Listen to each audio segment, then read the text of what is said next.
in the past, I had a more narrow perspective of what Blackness looks like, because we know that we develop our perspective, worldview, even cultural view from how we're raised, Right. what we see. And if you're not exposed to a different type of Blackness, and you only see it as one way, like, okay, girl, like you said, they saying this is Black. Oh, I fit in here. Yeah. I understand that part.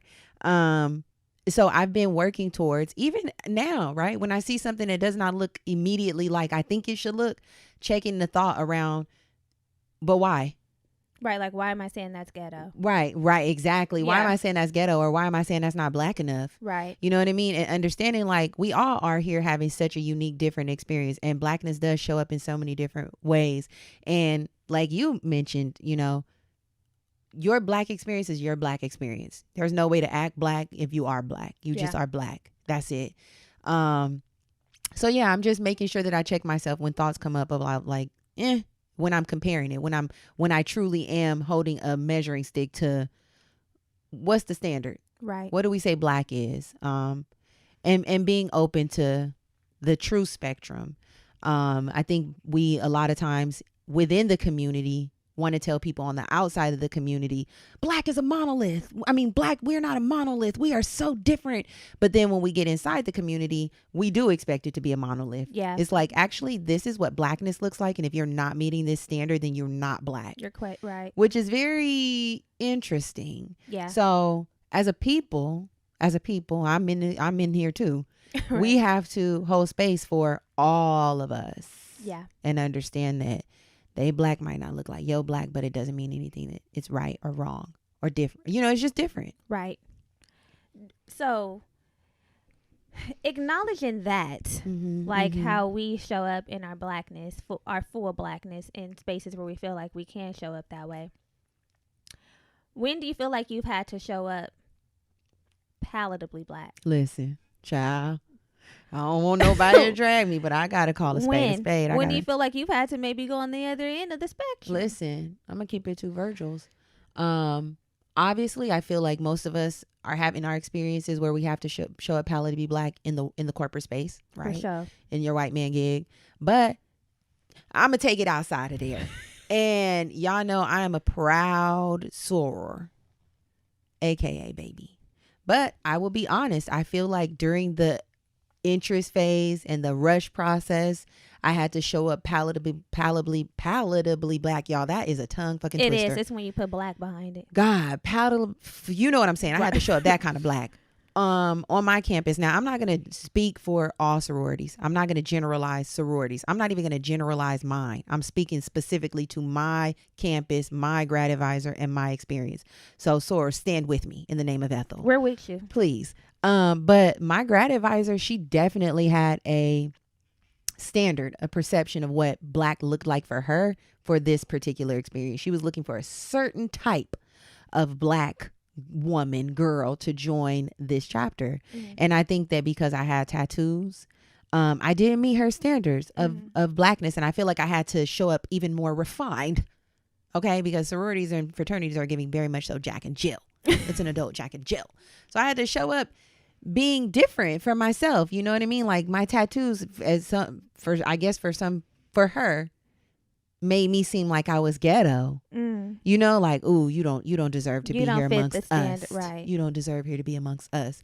And I feel like that was a very hard time for me. It was a hard time for me trying to understand why, if we all are here Black women, are you giving me smoke? Why is it smoke? Why is it smoke? And you an older Black lady, you should be acting like a auntie or a grandma and welcoming me into the fold. I had to slow down. Welcoming me into the fold. Right. You know, I'm like, why am I in conflict with this fucking lady? I'm not even going to call her what I want to call a child of God. Why am I in conflict with her? You know what I mean? And I feel like in that time, I did have to show up as like, see me as a good Black. Yeah. You know, and it was hard. It was hard. I will say it was hard. That's a lot. Girl. Especially but I made it to the other side. Especially when you're amongst your own. I'm like, girl, what's up? Why are we doing this? Yeah. What about you? When have you had to show up palatably Black? Girl, when have I not? That is the real question. Definitely at work in corporate spaces, especially at my current job. I am the only black woman on my team, the only black woman that I communicate with throughout the company. It is a lot. I definitely don't feel like I can show up in my full blackness for obvious reasons because the corporate structure doesn't allow for that. Right. That's scary, you know? So I've had to show up in that way. But another way that I found myself showing up that kind of shook me because it was so different for me was when I was dating this guy. So he was black, but he had a lot of friends who had significant others who weren't black. So whenever we would go like hang out with them on couples outings or group outings, I found myself feeling like I had to be palatably, goddamn, palatably black because of the difference in culture. You know what I'm saying? The conversations were different. The questions that they were asking me were stuffy as fuck. The activities that we were doing were different. Once we went on a scavenger hunt, y'all. Lord, she hated this. You would have too. Oh, I already know I would have, girl. I know I would have had to sit it out. We went on a scavenger hunt and I just felt completely disconnected. One, because the activity was different. The group was different. And then the things that we were hunting for, the questions. I'm like, what the hell? What? Girl. The activities were different. The energy was different. And I felt like I just could not show up as myself. Yeah. I couldn't because they didn't get it. I didn't feel comfortable. And it was just weird as fuck for me. It really was weird because I've never been in that situation. I felt like I was code switching in my personal life, which I never do. At work, it's expected. Yeah. You know what I'm saying? Like, if I'm at work, I already know the vibes of a corporate setting. It's like, okay, I get it. But in that instance, it was so weird for me because I've never had to code switch in a romantic relationship setting. You know what Did he speak AAV? Kind of, yeah. Okay. Yeah. Around his friends?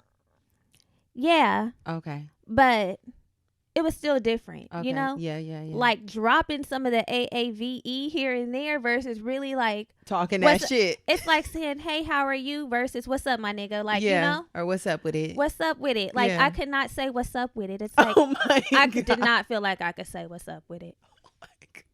If I would have said what's up with it, they would have been like, What? With what? So, girl, like, I really felt like a shell of myself. And I was like, ugh, I don't like this. I didn't like how that felt for me. And it really was making me feel like, for many reasons, that relationship dismantled for other reasons. But that was making me feel like there was a disconnect. Yeah, for sure. You know, I'm like, the way you and your friends get down is not the way me and my friends get down. I remember once we were at a park and the activities that we were doing, like we were doing cornhole. Listen. No tea, no shade on the cornhole, but baby, we don't play that. Bring the cards out. You know we playing spades. Where the dominoes? We were doing like where the Uno cards? Girl, we were doing the cornhole, and then some of the conversations, like I know one of the conversations I was having with one of the girls, we were just talking about dogs. And you already know how I get down with the small talk. I said I can't talk about it. Sadly, her dog had cancer. Aww. And I get it. It truly is different. It's truly It was just so different. It just felt laborious. I didn't feel like I was out having a good time with the homies. You know, we're out on the weekend. We turning up. We catching up, whatever. I just felt like I was literally working. It felt taxing. I'm like, what the fuck? This is not a good time. Yeah. I don't feel like I'm showing up as myself. I feel like I have to be palatable. One of the guys was like, so are you working in law? I'm like, I don't work in law. I have a podcast. It's called the Black Girl Bravado. What's up? And I work in HR. And he was like, oh, the Black Girl Bravado. What's that about? Lord. I'm like, bruh. Now I gotta go explain. Or brother. Brother. Yeah, brother. What is shit? So.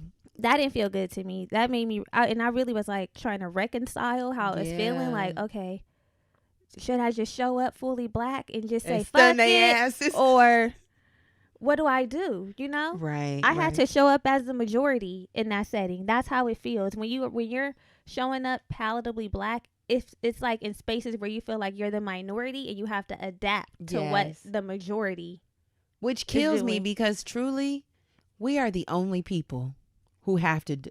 Honestly, I don't want to say we're the only people. I'm going to speak from my personal experience. I feel like I'm the only person when I'm in a space that has to do this. Damn. Why do I have to show up and adjust and bend and damn. I just want to be myself. I just want to be myself. I just want to be my black ass self 100% of the time. And I can say, I am with a non-black romantically. My partner's not black. He's Colombian. But what I appreciate so much is I am my full black ass self 100% of the time. My family are they full black ass selves. My friends are they full ass black ass selves. And I never feel like he doesn't get it. Not that I feel like he's like having a black experience. Right. But he's like, yeah, I get, you know? Because he tapped into the culture. That part. Tapped in. He's tapped into the culture. He's a DJ. He loves soul music. Like he's tapped in. He works with people that are black. Like he's been tapped into the culture for a minute now. Right. So you feel like you can show up. And he gets it. Like I could speak AAVE and he's not like, wait, what did you say? Right. I'm just talking in my damn house. I'll be like, yeah, and then this nigga did this. Right. Not that he could say, he could never. And he knows. Yeah. He knows. He doesn't even try. Yeah. But I don't feel like I can't because I'm with him. Because when I'm with my friends or my family and we want to talk casually, I don't want to modify my language so that he feels comfortable. And that's how I felt. It's just like, nah, you got to get in here and adjust because we gonna say what we want to say. I had to modify. There's no modifications. When I was hanging out with his friends, and I'm like, bruh, this is not it. Yeah. It was not it for me. Yeah. And I'm like, I can't do the palatable in a relationship. That's just wild as fuck. I just can't. I'm already doing that work for my check. Right. I can't do it.